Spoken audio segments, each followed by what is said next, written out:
অমর একুশে বইমেলার ১৫তম দিন আজ। দর্শনার্থীদের পদচারণায় মুখর হলেও বই কিনছেন কম সংখ্যক মানুষ।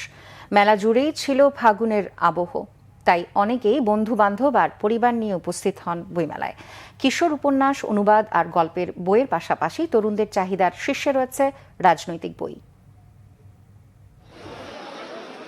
অমর একুশে বইমেলা বাঙালির প্রাণের স্পন্দন। এখানে ফেব্রুয়ারি মাসের মাঝামাঝি আর ছুটির দিন, তাই বইমেলায় সবচেয়ে বেশি পাঠক দর্শনার্থী ছিল শনিবার।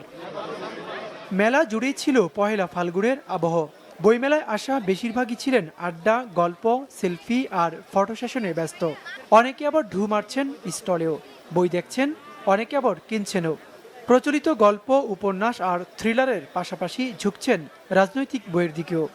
রাজনৈতিক বিষয়ে একটু ইন্টারেস্ট আছে, তো রাজনৈতিক বইগুলাই দেখছি। আর থ্রিলার উপন্যাস আমার ভালোই লাগে। আমি মেইনলি থ্রিলার বইগুলো আমার পছন্দ। আর একটা বই দেখেছি হচ্ছে ভূত বালিকা, ওই বইটা একবার দেখে এসেছি, আবার গিয়ে কিন। বইমেলা আসছি বাচ্চাদের মেইনলি হচ্ছে যে সৌরজগৎ বা বিজ্ঞান সম্পর্কে আগ্রহ বেশি ওদের, আর হচ্ছে বিদেশিরা বিভিন্ন দেশ সম্পর্কে ওরা জানতে চায়।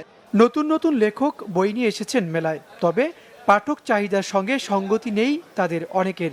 প্রকাশকরা বলছেন, দেশে নতুন করে গুণী লেখক তৈরি না হওয়ায় কাঙ্ক্ষিত বই আসছে না।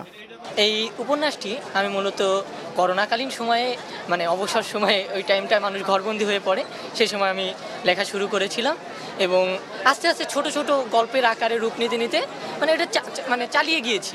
প্রায় ৩.৫ বছরের মতন সময় নিয়ে আস্তে আস্তে এটা একটা উপন্যাসে পরিণত হয়েছে আর কি। আমাদের যে লেখক যারা ছিলেন তারা বা যারা আছেন তারা এখন আর সাধারণ মানুষের মনের কথা লিখতে পারতেছেন না।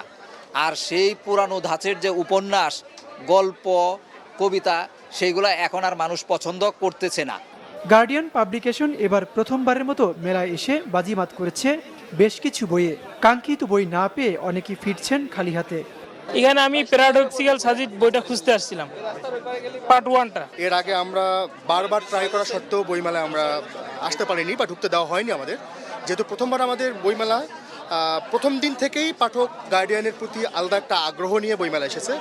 এ পর্যন্ত অমর একুশে বইমেলায় নতুন বই এসেছে ১৪৭৫টি, আর শনিবার নতুন বই এসেছে ১২৫টি। ওবায়দুল্লাহ মামুন, বাংলা ভিশন, ঢাকা।